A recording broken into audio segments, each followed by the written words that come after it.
Good morning, this side प्रीति कौशिक। और आज का जो हमारा टॉपिक है वो है लाइबिलिटी फॉर टैक्स ऑडिट। यानी टैक्स ऑडिट के लिए जो लाइबिलिटी होती है वो हमने स्टडी करनी है एंड देन उसके बाद हम देखेंगे specimen for tax audit report. यानी टैक्स ऑडिट रिपोर्ट का जो पूरा स्पेसिमेन होता है वो यहाँ पे मैंने दिखा रखा है आपको, वो अच्छे तरीके से एक बार उसको डिस्कस करेंगे। ठीक है, तो चलिए पहले शुरू करते हैं हम लाइबिलिटी फॉर टैक्स ऑडिट से। The audit tax liability is as, कहते हैं ऑडिट टैक्स लाइबिलिटी किसकी होती है, कैसे होती है, वो आज हमने स्टडी करनी है। यानी कि कौन लाइबल होता है टैक्स ऑडिट कराने के लिए, कौन लाइबल नहीं होता टैक्स ऑडिट कराने के लिए, वो आज हमने स्टडी करना है। तो फर्स्ट पॉइंट में कहता है a person who does not do business he is not liable for tax audit under section 44AB।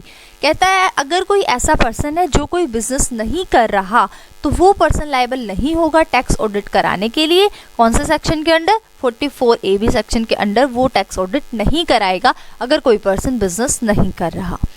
Second कहता है अ charitable trust and a cooperative society if is not liable to be taxes even then are supposed to audit their accounts when sales in previous year is more than 40 lakhs। कहते हैं charitable trust और cooperative society liable नहीं होते taxes के लिए, बेशक से मतलब कि उसके अकाउंट्स को ऑडिट किया जाना चाहिए।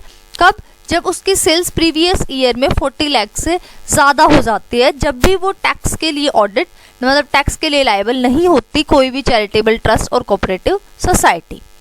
थर्ड पॉइंट में कहता है in the same way when any individual whose income is less than taxable limit is liable to be audited when his income from business is more than 40 lakh.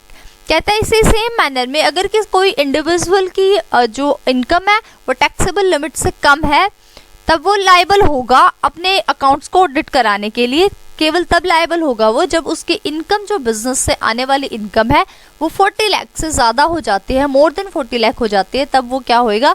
Liable होगा tax audit कराने के लिए। Fourth में कहता है section 44AB is applicable on NRI, NRI पे भी applicable होता है सेक्शन 44AB।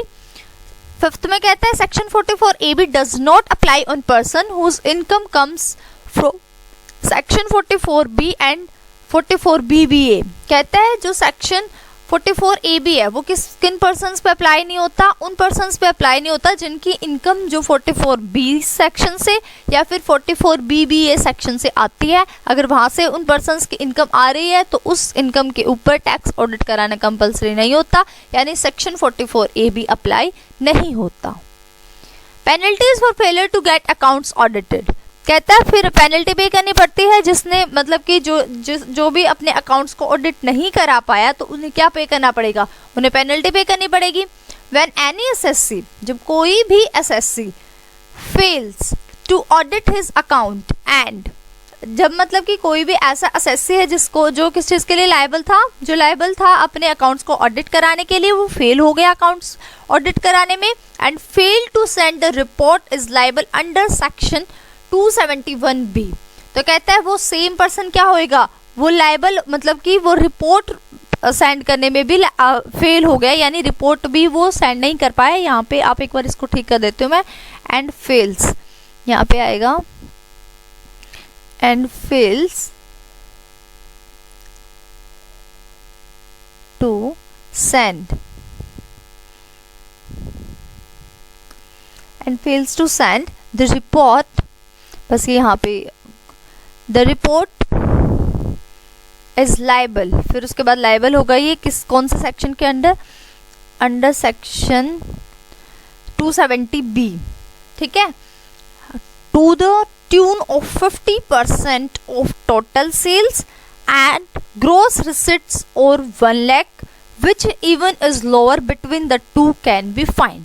तो कहता है इन दोनों में से जो भी कम होगी उसी के ऊपर उतना ही क्या देना पड़ेगा? उतना ही फाइन देना पड़ेगा, ₹1 लाख का। ठीक है, एक बार इसको दोबारा देख लेते हैं, 1 मिनट।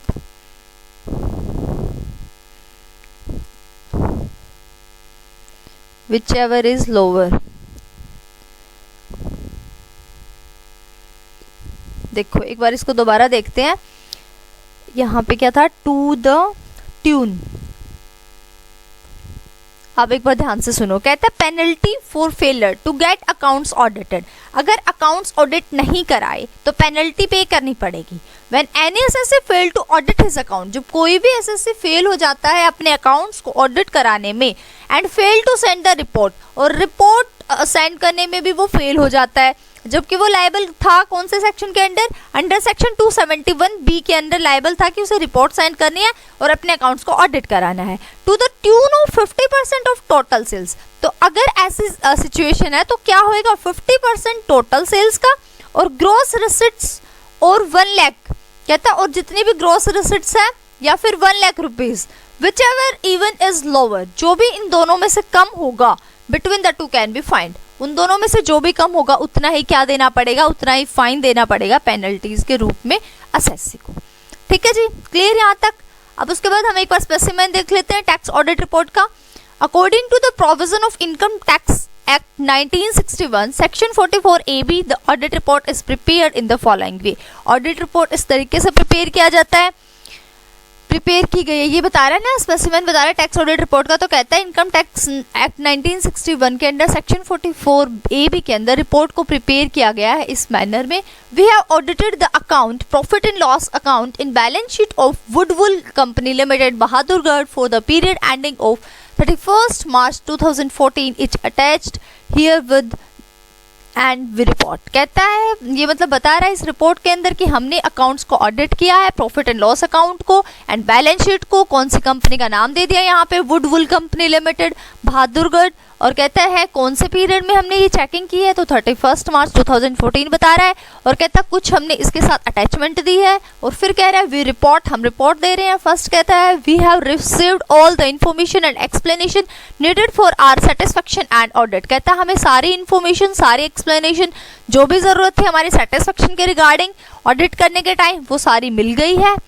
सेकेंड कहता है in our opinion as is clear from the books of accounts, books are kept as per the requirement of company and act. कह रहा है हमारे ओपिनियन के अकॉर्डिंग ये बिल्कुल क्लियर है कि जो बुक्स ऑफ अकाउंट प्रिपेयर की जा रही हैं वो कंपनी एक्ट की रिक्वायरमेंट के अकॉर्डिंग ही बनाई गई है। थर्ड में कह रहा है the profit and loss account and balance sheet about which the report is given in conformity with the books of account. कहता है प्रॉफिट एंड लॉस अकाउंट और बैलेंस शीट जो बनाई गई है उसके रिपोर्ट बिल्कुल कंफर्मेशन दे रखा है, बुक ऑफ अकाउंट्स के साथ हमने चेक करके देखा है, वो बिल्कुल ठीक बनी हुई है। फोर्थ में कहते हैं in our opinion the explanation and information supply to us the account of the company provide desired information as per company act 2013। फिर कहता है हमारे ओपिनियन में जो एक्सप्लेनेशन और जो भी इन्फॉर्मेशन सप्लाई की गई है वो कंपनी एक्ट के अंदर जो भी इन्फॉर्मेशन की जरूरत थी उसके अकॉर्डिंग ही हमें सप्लाई की गई है। एक कहता है जैसे कि balance sheet on 31 March 2014 reveals the economic status of the company, company का इकोनॉमिक स्टेटस हमें बैलेंस शीट के थ्रू पता चला, रिवील कर रहा था वो। बी में कहता है profit and loss account on the date convey correct the fair view of the company, profit and loss account उसी डेट का था, वो हमें कन्वे कर रहा था कि ट्रू एंड फेयर व्यू बता रहा था कंपनी का। फिफ्थ में कहता है from 3CD give all information which is needed as per section 44AB is attached herewith. 3CD में कह रहा है कि सारी इन्फॉर्मेशन जो हमें रिक्वायरमेंट थी वो इन्होंने अटैच कर दी यहाँ पर हमने। फिर 6 में कहता है in our opinion we have received information and explanation as needed for 3CD are attached in annex true and fair. फिर कहता है हमारे ओपिनियन में सारी इन्फॉर्मेशन, सारी एक्सप्लेनेशन हमें रिसीव हो गई है जो भी जरूरत थी अंडर 3CD के अंदर, और ट्रू एंड फेयर व्यू यहाँ पे प्रोवाइड कर रही है। कहता we inform the following description if any R S. कहता है अगर कुछ भी कमियां अगर उनको लगती हैं मतलब ऑडिट रिपोर्ट के अंदर तो वो यहाँ पे मेंशन कर देते हैं। अब यहाँ पे नन लिखते हैं, उन्होंने कहा कि कोई यहाँ पे हमें कोई डिस्क्रिपेंसीज नहीं मिली है, कोई भी यहाँ पे कमी नहीं मिली है, हमें किसी बात पे हमें डाउट नहीं है। अगर उनको डाउट होता तो वो नीचे यहाँ पे क्या दे सकते हैं, जितनी भी बातों पर उन्हें डाउट था अपनी सारी की सारी बातें यहाँ पे वो मेंशन करते कि ये पॉइंट हमने यहाँ पे गलत लगा, यहाँ पे हमें सस्पेक्ट था, इस बात को एक बार दोबारा चेक करना चाहिए। मतलब रिपोर्ट के अंदर ही तो ऑडिटर मेंशन करेगा ना, तो इस तरीके से ऑडिट रिपोर्ट यहाँ पे प्रिपेयर की जाएगी। उसके बाद प्लेस बताते हैं बहादुरगढ़, डेट डाल देंगे, दैन उसके बाद चार्टर्ड अकाउंटेंट का कौन सा प्लेस है, नेम उसका, मेंबरशिप का जो नंबर है वो, ठीक है, जो भी पार्टनर है तो पार्टनर नीचे लिख सकते हैं हम। इस तरीके से हम ये टैक्स ऑडिट रिपोर्ट का स्पेसिमेन आपको दिखाया गया। तो इस तरीके से जो टैक्स ऑडिटर है वो अपनी रिपोर्ट प्रिपेयर करके सबमिट कराता है। ठीक है, तो आज के लिए इतना ही। Hope you like it. Thanks for watching. Like, share, comment and subscribe Preeti Kaushik classes. Bye bye, take care, keep watching.